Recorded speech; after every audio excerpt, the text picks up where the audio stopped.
What you're seeing here is a visual representation of the problem that's inherent to almost every bass guitar, and that is the inconsistency you'll find when moving from one string to another. On the left hand side is me playing a D note on the 8th fret of the E string, and the right hand side is me playing the same note on the D string. The bottom numbers indicate the frequencies, with the grey outline representing my recorded signal. The right hand side shows the volumes of these frequencies in decibels. You can see how there's a big difference between these two, both in volume and frequency content, just by looking at these two measurements. The lower frequencies have more emphasis on the E string, whereas these drop in volume when moving to the D string.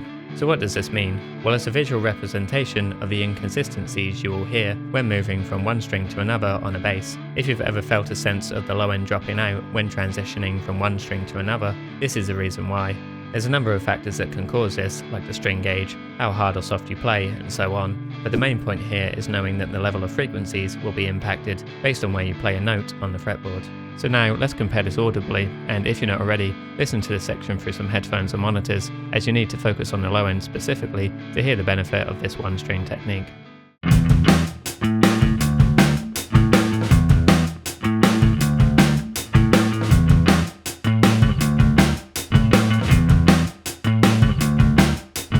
As the bass, along with the kick drum, is really the main element that's holding down the low end of a production, you're going to want this to sound as consistent as possible from note to note. And there's a few tricks you can use, when appropriate, to get this consistency both in the recording and post-recording stages. The first is the aforementioned one-string bass trick.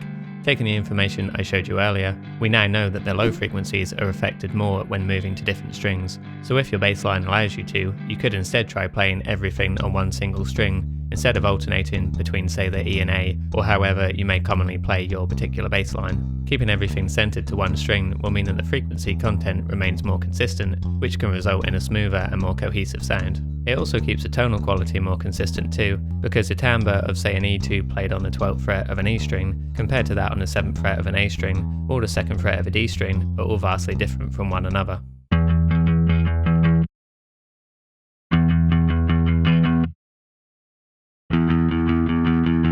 So in this example, I've got a simple root note bass line that's just outlining the chord progression of A, E, C sharp and B, and then on the repetition, those last two notes change to G sharp and F sharp. The first example will be using alternating strings, and the second will be using the one string method, by playing every note on the E string. Again, try to focus on the low end in these examples, and see if you can hear the difference between the two.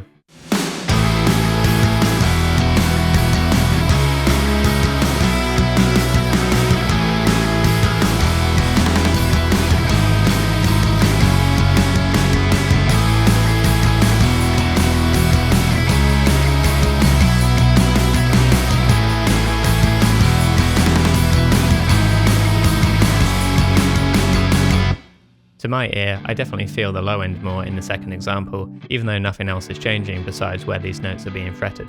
I chose to play everything on the E string for this exact reason, as in theory, it being the thickest string on the bass means that it should give us the most concentrated amount of low frequencies than on any other string.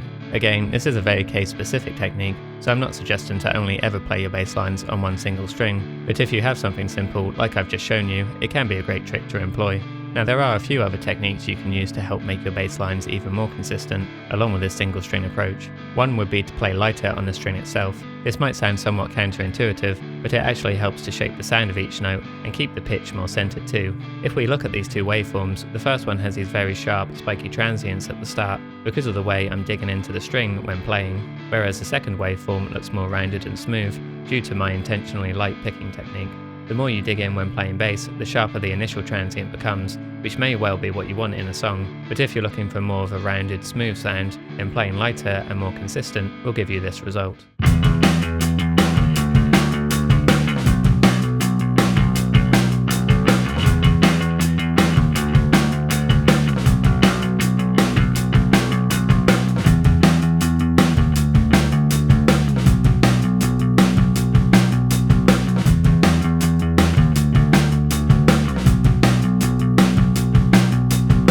Another big help in getting a more consistent bass sound would be compression. Now, compression happens throughout many stages of the recording and mixing process. The bass amp itself is compressing the signal. You could also choose to use a compressor pedal on the way in, or some outboard gear, and then this recorded signal will then be run through even more compression during the mixing and mastering stages. But before we get into the mixing stage, if you notice some inconsistencies in your playing, one very simple technique that actually makes a really big difference would be to clip gain your recorded track, so that once you run it through a compressor, you're feeding out a much more consistent signal to process. If you're unfamiliar with the concept of clip gain, it's when you cut your track into sections and then you can alter the gain of each individual clip. This often works great for vocals, but it can be just as effective on bass, especially if you're dealing with an inconsistent bass recording from the start. Of course, I'd always suggest going back and fixing this in the tracking stage, but if your hands are tied, clip gaining is a great solution. All you have to do is place cuts on each note change, or in less extreme examples like this one, you may only have one or two notes that are a little inconsistent from one another, so place these at those problem points instead. Once you're happy with your cuts, go through and carefully listen to how the volume changes from note to note. If you hear any significant dips or peaks, use the clip gain function to adjust these to a similar level to that of the note before. In my DAW, I can do this by moving the horizontal bar up or down, which appears when I select each clip. You can use a volume meter here too if you want to get hyper specific, or you can just go by ear, which I normally do. And be sure to add micro crossfades to each section if you notice any audible clicks or pops due to these cuts.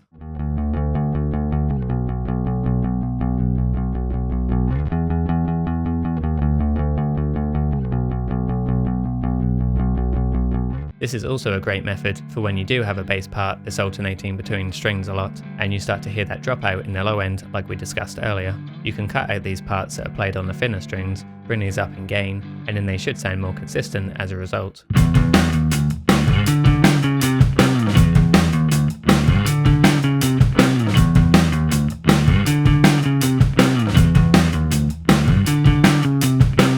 And if you want to find out the best way to improve not only the sound of your bass lines, but your song as a whole, watch this video next.